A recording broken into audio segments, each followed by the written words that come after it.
दमा, फेफड़ा cancer, TB आदि से है परेशान तो Iman TB chest and heart care clinic है एक बेहतर समाधान।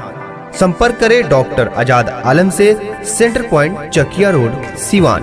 अंदर की मजबूती ही असली मजबूती होती है, जैसे सलूजा गोल्ड TMT सरिया, क्योंकि सिर्फ यही है 24 कैरेट गोल्ड की तरह असली स्टील से बना, जो दे आपके निर्माण को बेमिसाल मजबूती अंदर से। सलूजा गोल्ड TMT सरिया, गारंटी असली स्टील की, गारंटी मजबूती की। सिवान में मरीज की मौत को लेकर डॉक्टर अनुबाबू ने प्रेस वार्ता की और कई खुलासे किए। आपको बता दें कि हुसैनगंज निवासी लाल बाबू चौधरी, जो कि पैर में घाव के इलाज के लिए 12 जून को सिवान में डॉक्टर अनुबाबू के यहां पहुंचे थे। यहां 3 दिन बीत जाने के बाद किडनी खराब होने की वजह से स्थिति बिगड़ने लगी। उन्हें डायलिसिस की जरूरत थी और हॉस्पिटल में डायलिसिस की सुविधा उपलब्ध नहीं थी। इसके बाद अच्छे उपचार के लिए डॉक्टर अनुबाबू के द्वारा मरीज को रेफर कर दिया गया और रेफर के बाद मरीज की रास्ते में मौत हो गई।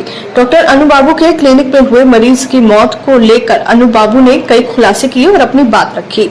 उन्होंने मीडिया के समक्ष स्थिति को स्पष्ट करते हुए बताया कि मरीज के भर्ती होने के अगले दिन 11 बजे तक कोई जिम्मेदार लोग नहीं आए और लापरवाही बरती गई। मरीज अन्य रोगों जैसे शुगर और किडनी का भी पेशेंट था और उसका शुगर लेवल पहले से ही 400 था। ऐसे में क्लिनिक पर लगे सभी आरोपों को डॉक्टर ने खारिज कर दिया है। मरीज द्वारा 3 लाख रुपए की डिमांड को उन्होंने सिरे से खारिज करते हुए इसे असामाजिक तत्वों की साजिश बताते हुए छवि खराब करने की बात कही है। ऐसे में उन्होंने अफवाहों पर ध्यान न देने के दुष्प्रचार पर रोक की अपील की है। वहीं प्रेस कॉन्फ्रेंस में शामिल अन्य डॉक्टर्स ने भी इस पर कड़ी प्रतिक्रिया दी। मरीज की मौत पर डॉक्टर अनुबाबू ने क्या कुछ कहा, आइए आपको सुनाते हैं। घटना Lal Babu Chaudhary, patient, age 55 year, from Barhan, Husainganj. ये 12 तारीख को दिन में 2 बजे के लगभग मेरे हॉस्पिटल में एडमिट हुए। इनके पैर के मांस में इन्फेक्शन था, जिसको हम लोग सेलुलाइटिस कहते हैं। ये बहुत पुअर पेशेंट थे और मैंने बोला कि ठीक है, अब तो आपको भर्ती कर लेते हैं, ड्रेसिंग व्रेसिंग आपके घाव का होगा, 2-4 दिन रहना होगा, इंजेक्शन चलेगा, घाव कंट्रोल हो जाएगा, तब आप घर चले जाइएगा। उन लोगों ने मरीज़ को एडमिट कर दिया। उस समय उनके पास जांच के लिए भी पैसा नहीं था, दवा के लिए भी पैसा नहीं था, हॉस्पिटल में देने के लिए भी पैसा नहीं था। स्टिल हम लोगों ने उनका ड्रेसिंग कर दिया और उनको एडमिट कर दिया। उनका ब्लड का जांच भेज दिया गया। उसके बाद उस समय जो 2-3 लड़के आए थे वो लोग घर चले गए। एक ओल्ड लेडी उस बाबा के साथ उन्होंने छोड़ दिया। अगले दिन 11 बजे तक घर का कोई नहीं आया, डिस्पाइट मेरा जो हॉस्पिटल का स्टाफ है उसका रिकॉर्डिंग भी है, जो उसने उन लोगों को किया कि आप मरीज़ भर्ती करके छोड़ के चले गए हैं, आइए आइए आइए। 11 बजे मैंने अपने क्रेडिट पे जहाँ भी जांच गया था वहाँ से जांच मंगाया। जांच में मैंने देखा कि उनका दोनों किडनी बहुत ख़राब है। रात भर में उनको 50 ml यूरिन आया, देख के भी लगा। मैंने बोला कि अरे छोड़ो, वो नहीं आ रहा है, जांच जल्दी मंगाओ, दोनों किडनी ख़राब है। उसी समय मैंने जो भी लेडी थी उसको बोला कि इनका किडनी ख़राब है, इनको बाहर ले जाना होगा। फिर मेरे स्टाफ ने फ़ोन करके उन लोगों को बताया कि आप लोग जल्दी आइए, बाबा को बाहर ले जाना है। वो लोग 2 बजे आए। 2 बजे हमसे कन्वर्सेशन हुआ। मैंने बोला कि किडनी में डायलिसिस का ज़रूरत है, इनको आप बाहर ले जाइए। वो लोग 2 बजे से 7 बजे शाम तक एम्बुलेंस खोजते रहे, इधर उधर बात करते रहे। फाइनली 7 o'clock को एम्बुलेंस आया।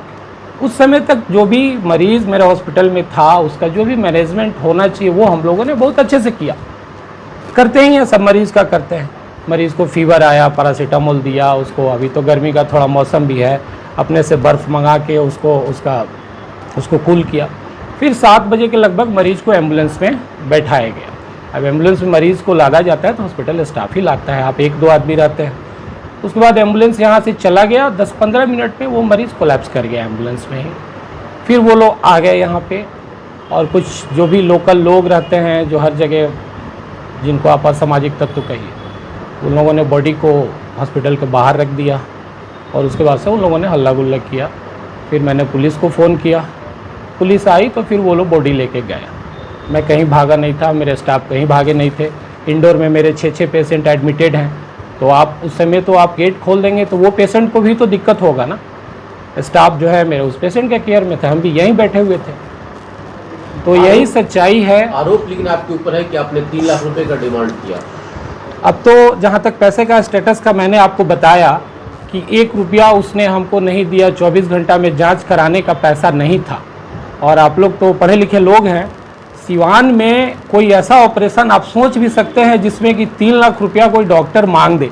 3 लाख रुपया में आपका heart surgery transplant Scott hospital Delhi में हो जाता है, और उस मरीज़ को तो मेरे को सर्जरी करना ही नहीं था, तो मैं 3 लाख रुपया कहाँ से मांगूंगा। और वो एक आरोप है, एक वीडियो जो भी चल रहा है, उस वीडियो का आप स्टडी करेंगे तो उसमें उस लेडी ने बोला है कि 3 लाख मांगा, फिर दूसरे लेडी ने बोला है कि 2 लाख मांगा, और फिर जब मेल का इंटरव्यू चल रहा है तो उसने बोला है कि अभी तक मेरा 10,000 रुपया खर्चा हो गया। उन लोगों के द्वारा क्या आपके ऊपर FIR हुआ है कि नहीं? मेरे पर कोई FIR उन लोगों के द्वारा नहीं हुआ है। डॉक्टर साहब, यही सवाल यही है कि जिस प्रोफेशन से आप लोग आते हैं, लगभग अमूमन वर्ल्ड के हर घरों में इस नाम को लिया जाता है, चिकित्सक या डॉक्टर की बात कर रहे हैं, तो क्या ऐसा कारण है कि इस तरह की बदनामी को झेलना पड़ता है? नहीं, बदनामी, हम लोग मरीज का इलाज करते हैं।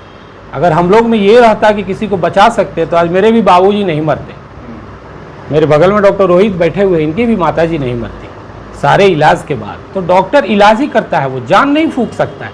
ये तो समझना होगा ना, ये तो आपको समझना होगा। आपसे कोई डिमांड किया गया पैसा? नहीं, मरीज द्वारा कोई पैसा का डिमांड नहीं किया गया। क्या लगता है डॉक्टर साहब, किसी ने मिसगाइड किया मरीज को? फुल मिसगाइड किया है। और अभी आपने बोला कि डॉक्टर आप लोग हैं, ऐसा क्यों होता है। मेरा भी एक बात कहना है कि जो भी समाज है, आप लोग का भी बहुत योगदान है, वो योगदान पॉजिटिव ही रहना चाहिए। अभी मेरे विरुद्ध में जो भी मेरे अब हॉस्पिटल में जो भी न्यूज़ चलाया गया 2-3 चैनलों के द्वारा, उनसे भी मेरा मन बहुत दुखी है। हम लोग अपना घर परिवार सब छोड़ के काम करते हैं, मेरे पक्ष को नहीं रखा गया। एवन की एक मीडिया पर्सन ने लिखा कि डॉक्टर अनु बाबू के हॉस्पिटल में हो रहा है मौत का खेल, जाने से हो जाए सावधान। कम से कम लैंग्वेज तो अच्छा रख ही सकते हैं, आप लिखिए, उससे हमको दिक्कत नहीं है। मेरे छवि को एकदम धूमिल किया गया है, एकदम धूमिल किया गया है, और एक जिम्मेदार पत्रकारिता में ये नहीं होनी चाहिए। एक बड़ा सवाल यहाँ ये उठता है, अमूमन तौर पर हम लोग देखते हैं कि किसी भी डॉक्टर्स के पास जब इस तरह का कैजुअल्टी होता है तो मरीज ये कहता है कि समय रहते इसको क्यों नहीं बताया गया। क्या आपसे भी बात हुई थी क्या? नहीं, ये सब बातें मरीज लास्ट में बोलता है। आप कोई भी मरीज आ रहा है, उसको क्या है नहीं है, ये आप इन्वेस्टिगेट करने के बाद ही बता सकते हैं। कोई भी सीरियस मरीज आ रहा है तो उसको आपको उस समय तो हैंडल करना है, उसको बचाना है। आप उसी समय सबको कह दिए तब तो एक आदमी का भी जान नहीं बचेगा, एक आदमी का भी जान नहीं बचेगा। तो ये सब मतलब ऐसी बातें हैं कि मेडिकल साइंस को आप इतना आसानी से नहीं समझ सकते हैं। अब है कि कुछ भी बोलना है तो कुछ भी कह दी। अब बिना जांच के हम कैसे कह दें कि क्या है आपके मरीज को, कैसे कह दें? किसी मरीज को शुगर था, हाइपरटेंशन था, किडनी डिजीज था, वो लोगों को कुछ नहीं पता था। जब मेरे के एडमिट हुआ तब पता चला कि शुगर 400 है, BP 200 है, किडनी खराब है। तो जब हमको पता चला तो मैंने आपको बताया। उस वक्त तक बहुत देर हो चुकी थी, इसका मतलब कितने देर तक रहा, कितने घंटों तक? मेरे क्लिनिक में पेशेंट 12 को 2 बजे भर्ती हुआ है और 13 तारीख को 7 बजे मेरे क्लिनिक से निकला है। ऐसा लोग बोलते हैं कि पैसा उगाही को लेकर डॉक्टर टाइम उसमें काटते हैं, रात में बोलते हैं कि ले जाओ किसी और हॉस्पिटल में रेफर। नहीं, ऐसा तो मैं नहीं एक्सपेक्ट करता हूँ किसी पढ़े लिखे डॉक्टर से, और मैंने आज तक नहीं किया है। मैं 7 साल से सिवान में प्रैक्टिस कर रहा हूँ, मैंने आज तक नहीं किया है और किसी से मैं एक्सपेक्ट भी नहीं करता हूँ। और बोलने वाले तो कुछ भी बोल सकते हैं। आगे क्या करेंगे आप इस घटना को लेकर? नहीं, अभी तो मैंने आप लोगों को इसलिए बुलाया कि आप लोगों को मैं अपना पक्ष बता दूँ, ताकि अभी तो जो चल रहा है वो दूसरा पक्ष चल रहा है, और जो भी चल रहा है उससे बहुत सिविल जो है मानहानि हुआ है। इस पर भी मैं सोच रहा हूँ कि मानहानि के लिए क्लेम। रिस्क बॉन्ड भी साइन कराया जाता है कोई भी ऑपरेशन के पहले हम लोग रिस्क बॉन्ड साइन कराते हैं। सिंपल ऑपरेशन में सिंपल रिस्क बॉन्ड साइन कराते हैं, हाई रिस्क ऑपरेशन में इवन डेथ कॉन्सेंट भी साइन कराते हैं कि मरीज मर भी सकता है, वो भी साइन कराते हैं, तब काम करते हैं। हमारे अस्पताल में मरीज भर्ती होता है उसका भी हम लोग साइन कराते हैं। देखिए, इनका एडमिशन पेपर है, ये जब भर्ती हुआ है तब का इनका साइन किया हुआ है, 12 तारीख का उनके वाइफ का लगा हुआ है। देखिए एडमिशन पेपर है। हाँ, टर्म्स कंडीशन यही लिखा हुआ है कि आपके बीमारी के बारे में बता दिया है मैंने, ये सब जानते हुए मैं भर्ती। ऐसा इसमें कुछ भ्रामक टर्म कंडीशन नहीं लिखा हुआ है, लिखा हुआ है लेकिन क्या प्लान है, सेलुलाइटिस है, कंजर्वेटिव ट्रीटमेंट प्लान है। 12 को मरीज भर्ती हुआ, 12 से देखिए उसका ट्रीटमेंट चार्ट है, ये देखते रहिए आप। 13 तारीख को 11 बजे ही मैंने उसको रेफ़र कर दिया है रेफर कर हाँ रेफ़र कर दिया है, फिर 6 बजे, फिर 6 बजे, फिर 2 बजे, फिर शाम को फाइनली वो निकला है। देखिए उसका आप रिपोर्टिंग देखिए, आप देखिए मरीज़ का इन्फेक्शन का लेवल देखिए, आप किडनी देखिए, शुगर देखिए उसका 400 मरीज़ का शुगर है, आप किडनी देखिए, किडनी का कंडीशन देखिए उसका 4 क्रिएटिनिन है। तो मिला जुला के यही कहना है कि मैं बड़ा जिम्मेदारी से सिवान में काम कर रहा हूँ। मैं एम्स का ऐसा असर था कि सारे टीचर चाहते थे कि तुम यहीं रह जाओ, लेकिन मैं आ गया। तो मैं एक्सपेक्ट करता हूँ लोगों से, और मरीज़ हॉस्पिटल में नहीं मरेगा तो कहाँ मरेगा, इस पर भी सोचना है और सबको कोऑपरेट करना है। मैंने आज तक नहीं देखा कि कोई डॉक्टर किसी मरीज़ को मार देता है या मारने के लिए काम करता है। यही मेरा पक्ष है, और आप लोग का बहुत बहुत धन्यवाद। जी सर, बताया जाए जिस तरीके से एक डॉक्टर के ऊपर गंभीर आरोप लग रहे हैं, तो इस मामले में क्या कहेंगे आप? ये देखिए बड़ा दुखद है ये चीज़ कि एक तो हम लोग जान बचाने की कोशिश करते हैं, उसमें कितने पेशेंट्स जो बचने वाले होते हैं वो बच जाते हैं। अगर डॉक्टर की लापरवाही से किसी का जान जाता तो एम्स जो दिल्ली का जो संस्था है वहाँ पेशेंट मरते नहीं, वहाँ रोज़ का 100 बॉडी बाहर निकलता है। तो इलाज करने वाले डॉक्टर का भी अपना एक लिमिटेशन होता है, इसको समझना चाहिए।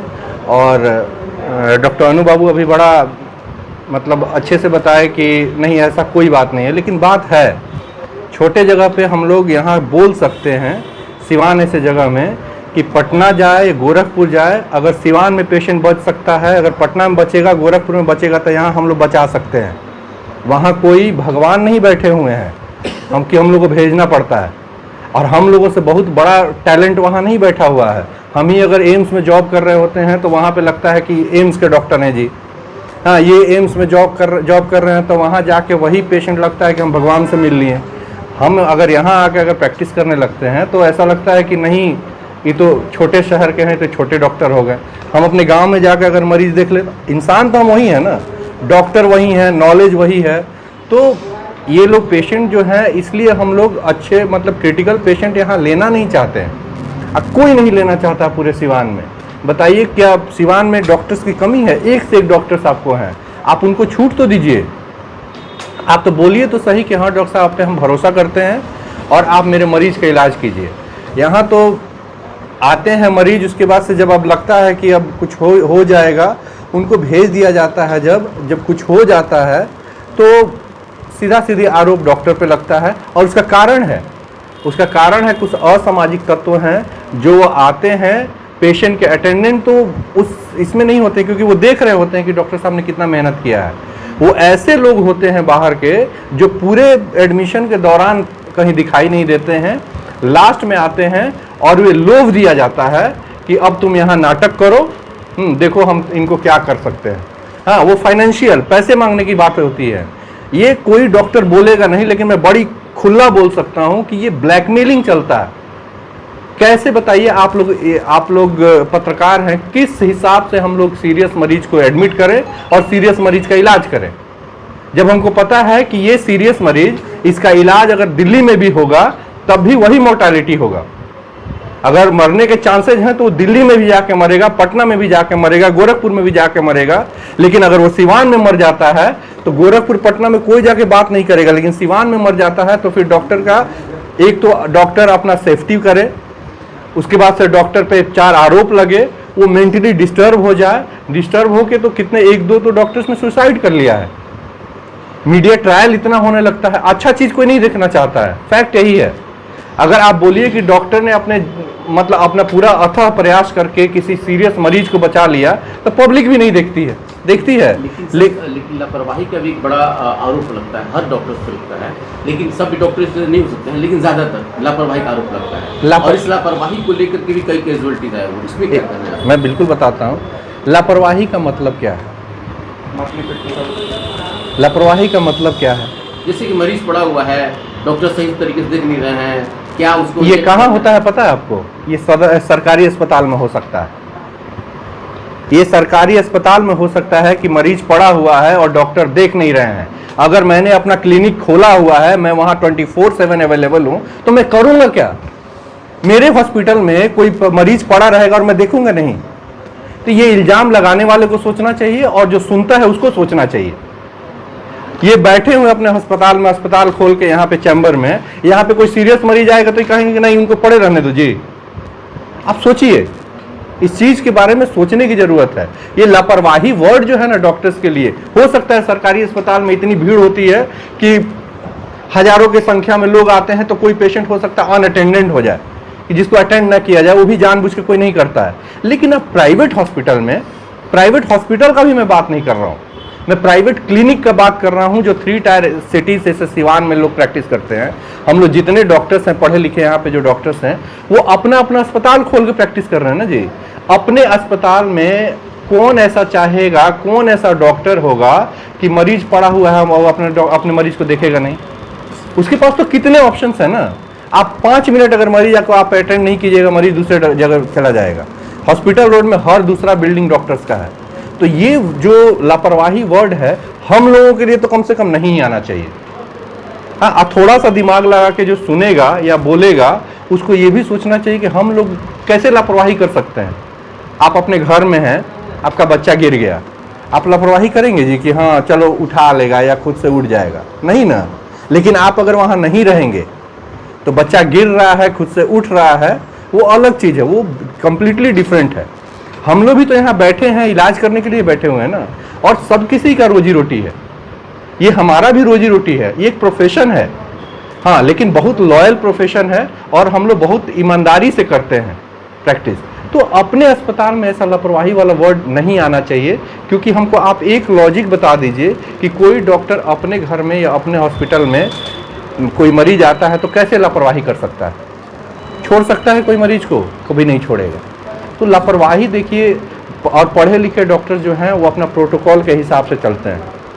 लापरवाही वहाँ होता है जो पढ़े लिखे नहीं हैं, और सुन के जो इलाज करते हैं वो कर सकते हैं ना जी, कि हाँ उनको पता ही नहीं कि दवाई देना है और दे दिए।